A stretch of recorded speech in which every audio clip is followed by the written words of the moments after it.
Proyekto Helmo.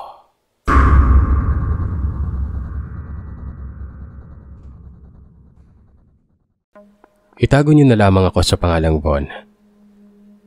Ilang beses kong pinag-isipan kung ibabahagi ko ba itong kwentong ito. Ito ay sarili kong karanasan. Alam ko po na pagkatapos niyong marinig ito ay baka makaramdam kayo ng inis sa akin o hindi kaya ay husgahan niyo ako. Ibabahagi ko ito hindi para marami ang magalit sa nagawa ko o sa naging ganti sa akin ng may bahay ko. Ikikwento ko po ito para magsilbing aral na rin lalo na sa mga kalalakihang patuloy na gumagawa ng kasalanan na katulad ng nagawa ko. Huwag niyo na po sanang hayaan na makaramdam din kayo o makaranas kayo ng tinatawag na ganti. 31 anyos ako nung magsimula ako magloko kay Mrs.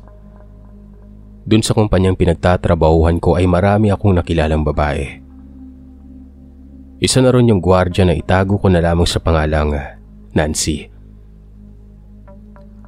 Sa totoo lang, hindi hamak na mas maganda pa sa kanya yung asawa ko pero gawa nang siya yung unang nagpakita ng motibo ay hindi na po ako nakaiwas sa tukso nun.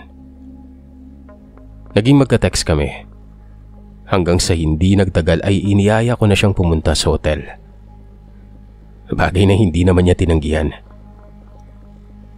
Simula noon ay palagi ko na siyang tinetext. Kung minsan ay pinipilit ko pa siyang makipagkita sa akin noon.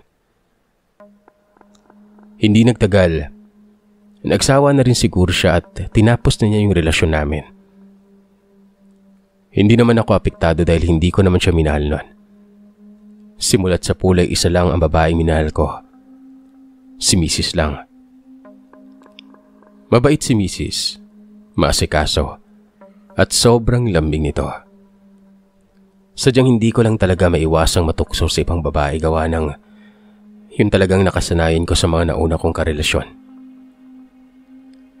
Matapos yun ay marami pa akong babaeng niyayang lumabas at makipag-date sa akin.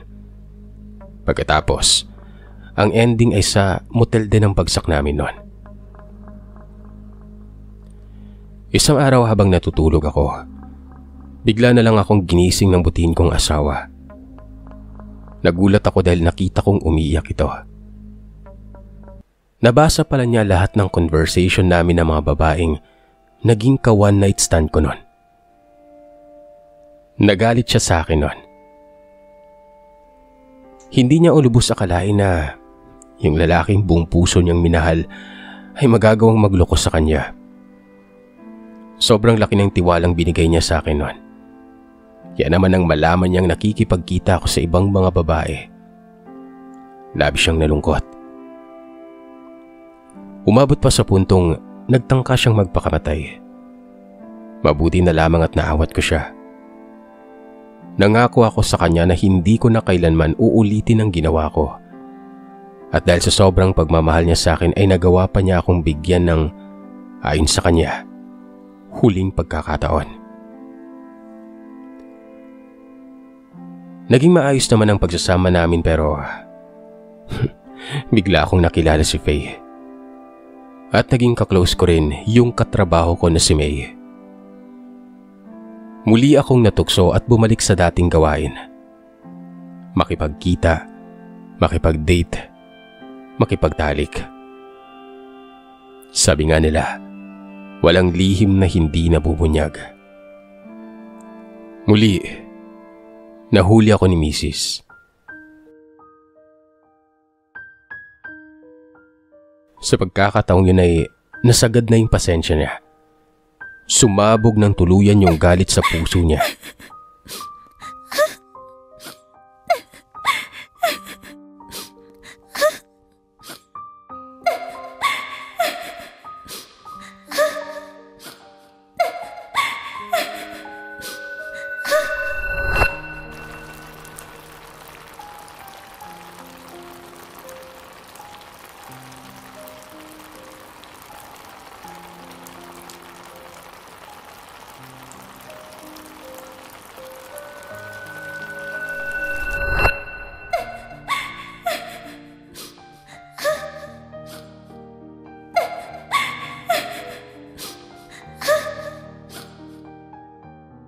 Nung oras ding yon, nakipaghiwalay na siya sa akin.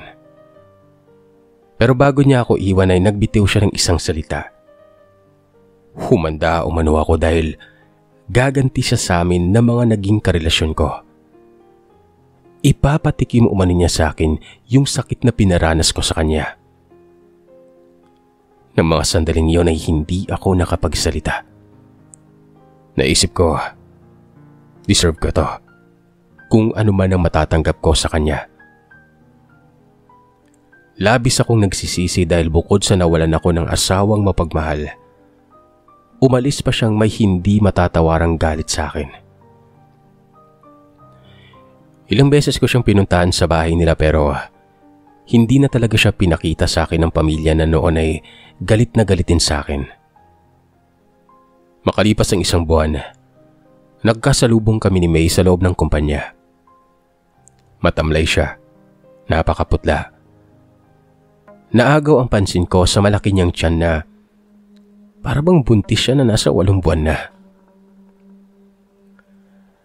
Nang makita niya ako ay kaagad niya akong nilapitan. Umiiwas pa ako noon dahil gusto ko nang kalimutan lahat ng namagitan sa amin. Hinabol niya ako at sinabing hindi naman daw siya buntis kaya walang rason para takbuhan ko siya. Sinabihan niya ako na may sakit daw siya pero kahit saan siya magpatingin ay wala namang nakikita ang mga doktor. Madalas daw na sumasakit yung tiyan niya at kapansin-pansin nga raw ang babilis na paglobo nito. Dahil sa karamdamang yon, magre-resign na umano siya. Bali, pagpapaalam na umano yon sa akin. Natigil yung pag-uusap namin ni May nang biglang dumating yung bisor namin. Alam niyang close kami ng lady guard na si Nancy pero syempre hindi niya alam na naging karelasyon ko ito. Sa akin niya unang sinabi ang balitang ikinabigla ako noon. Patay na si Nancy. Hindi umano matukoy kung anong ikinamatay nito. Basta bigla na lamang umano itong nagsuka ng sobrang baho at buo-buong dugo nun.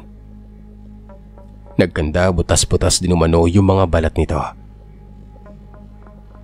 Nung araw din yung pagka-out namin sa trabaho ay dumiretso kami sa bahay ni Nancy. Kasama ko doon yung mga naging kaibigan at ka-close niya. Nung nasa lamay na kami ay biglang nagkagulo yung mga tao. May mga umalis at meron din namang kung todo tingin sa nakaburol nun. Dahil sa pagtataka namin ay dumiretso na kami sa harapan ng kabaong para makita kung anong pinagkakaguluhan nila ron. Halos hindi namin masikmura yung nakita namin dahil may lumalabas na dugo sa tenga at ilong ni Nancy. Sobrang dami ng dugo nun. Pati yung damit niyang pamburol ay nalagyan na rin ng dugo. Ang sabi ng pamilya niya, marahil ay hindi lamang umano ito na imbalsamo ng maayos. Tinawag nila yung mga taga-punerarya para ipaulit yung pag-iimbalsamo. Pinalabas lahat ng tao nun at doon sa loob ng isang kwarto nila ginawa ang pagpapahid ng formalin at pag-iimbalsamo. Nang matapos sila, isa sa mga nag-iimbalsamo yung lumabas. May kausap ito sa cellphone. Dinig na dinig ko yung sinabi nito na anya yung patay na raw na inulit nilang imbalsamuhin ay nilalabasan na ng mga buhay na uod. Gumapang lahat ng kilabot sa buong katawan ko nang marinig ko yon. Napaka-imposible na uurin yung bangkay na halos kamamatay pa lamang. Naimbalsamo pa.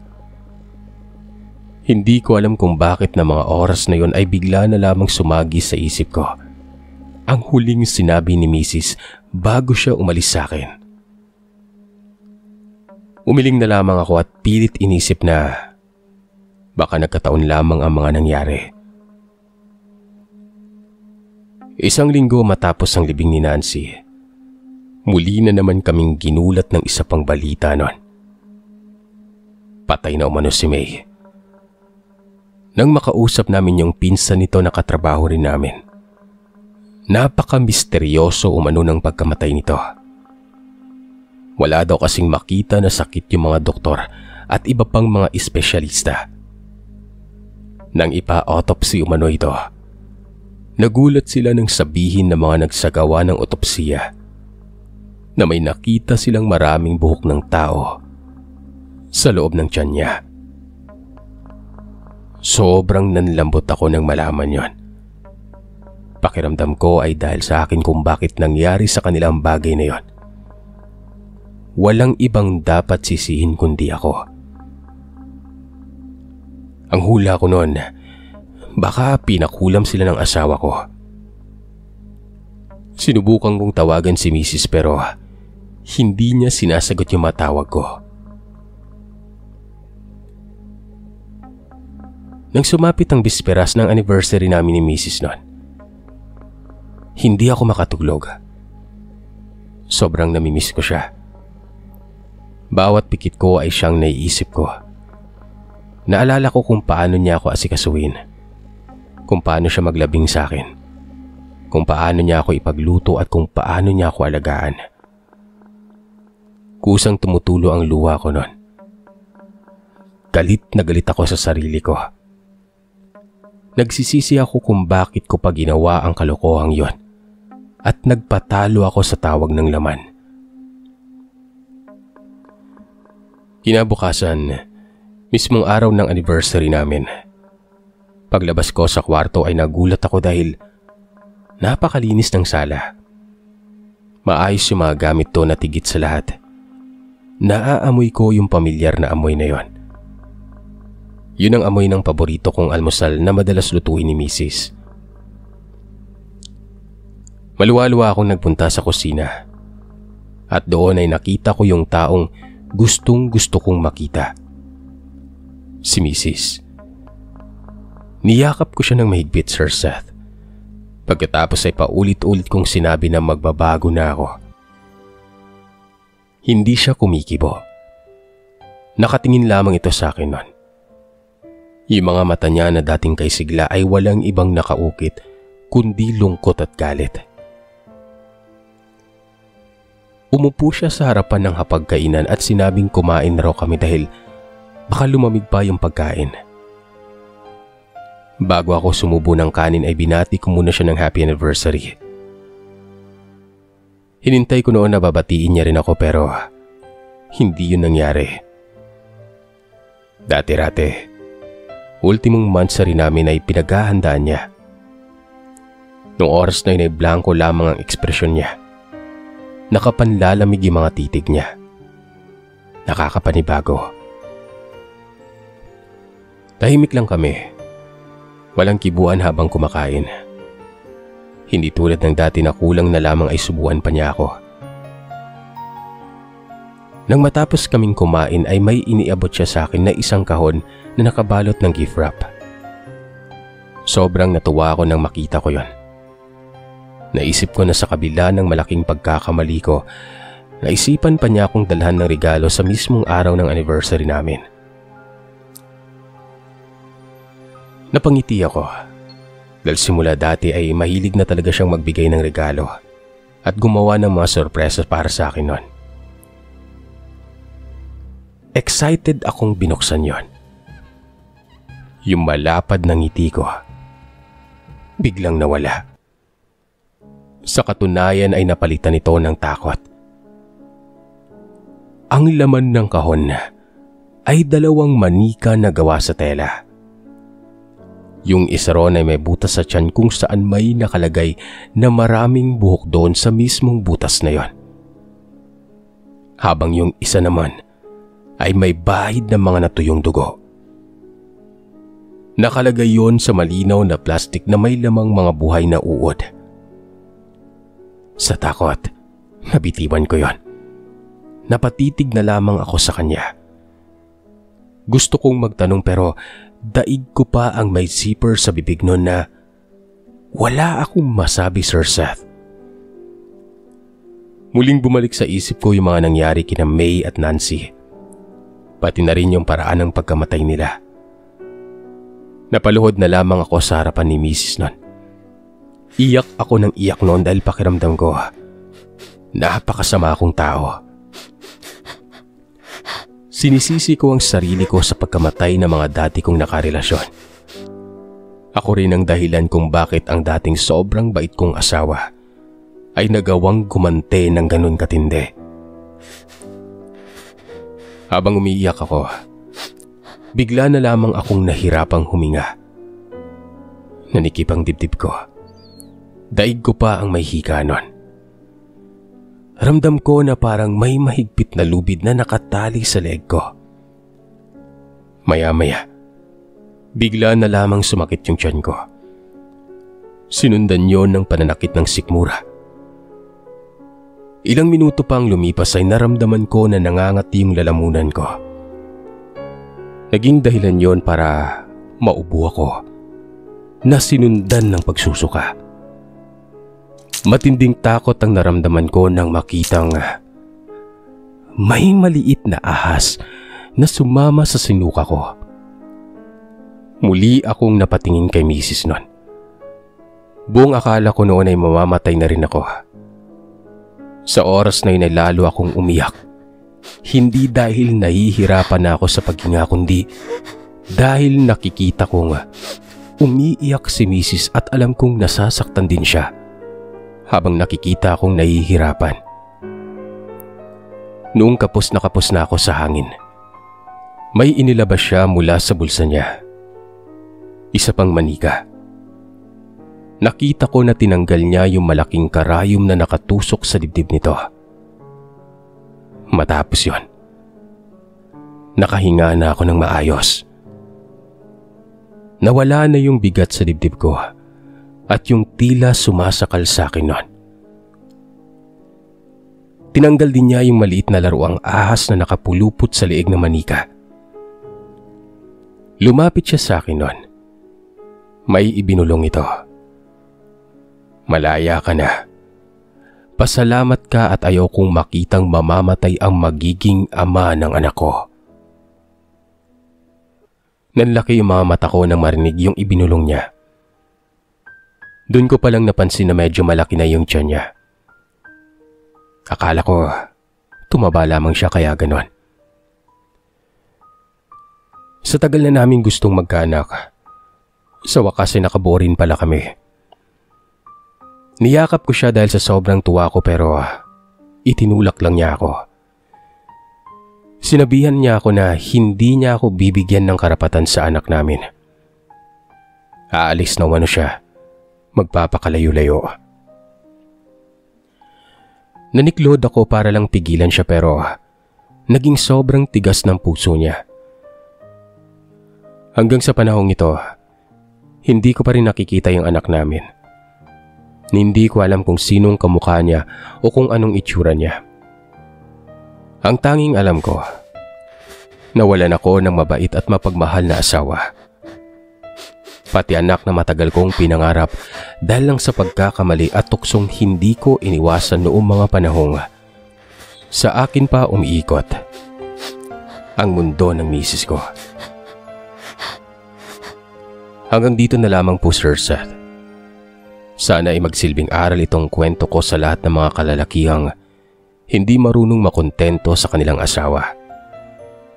Dahil ang babaeng tunay na nagmahal pero pinagtaksilan ay mas matigas pa sa bakal kapag gumante.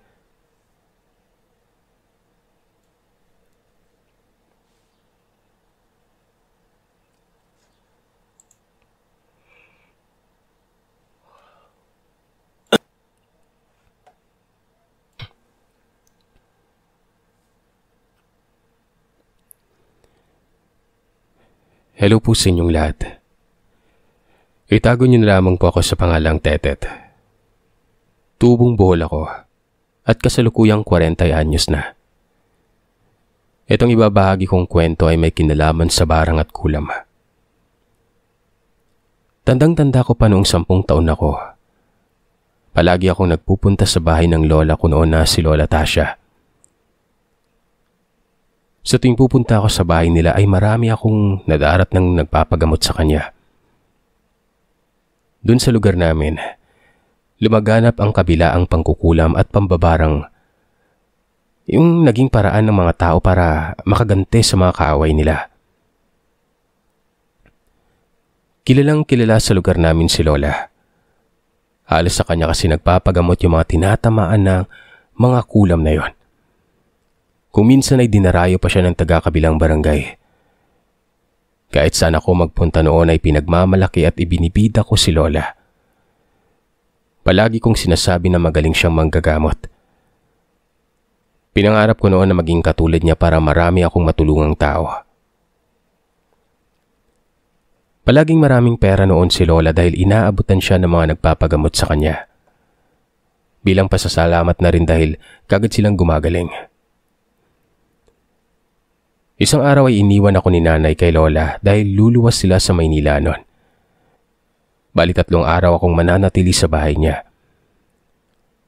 Paborito akong apo ni Lola kaya naman sobrang saya niya nang malamang mananatili ako sa kanya sa loob ng 3 araw.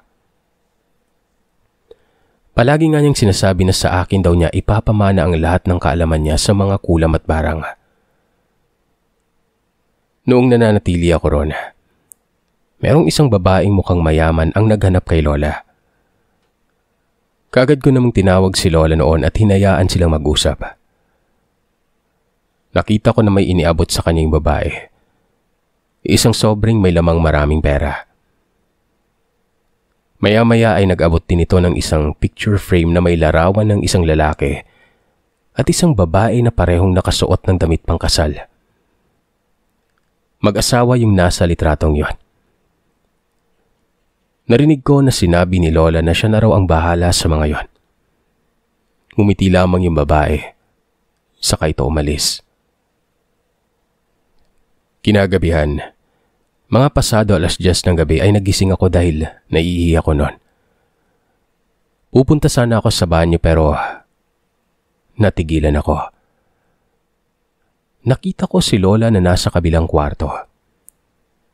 Nakaluhod siya sa harapan ng 3 kulay pulang kandila na nakasinde. Sa tabi ng mga kandila, nakalagay yung litrato na ibinigay sa kanya ng babae. Paulit-ulit siyang nagdarasal gamit ang salitang hindi naman maintindihan.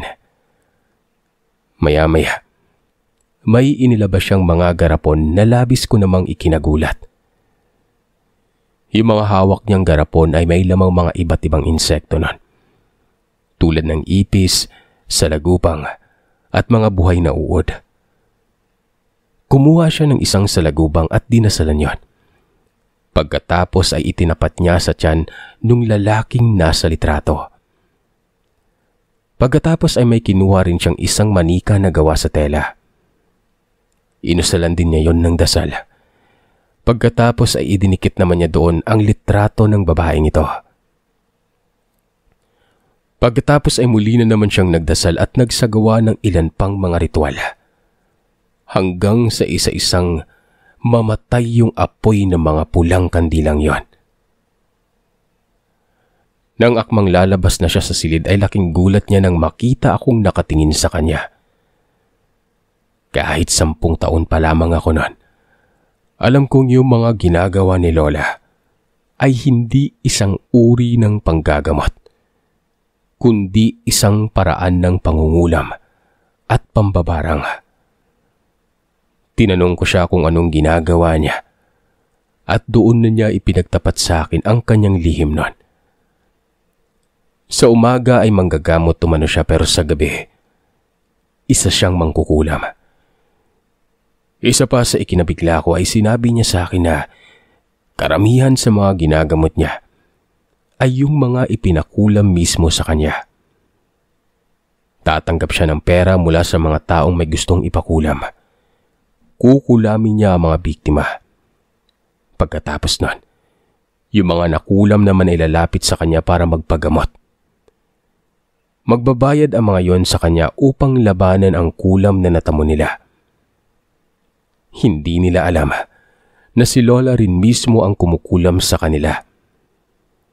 Yun ang dahilan kung bakit napakadali para kay Lola na ipawalang bisa ang kulam dahil siya pala mismo ang nagtanim ng mga yon.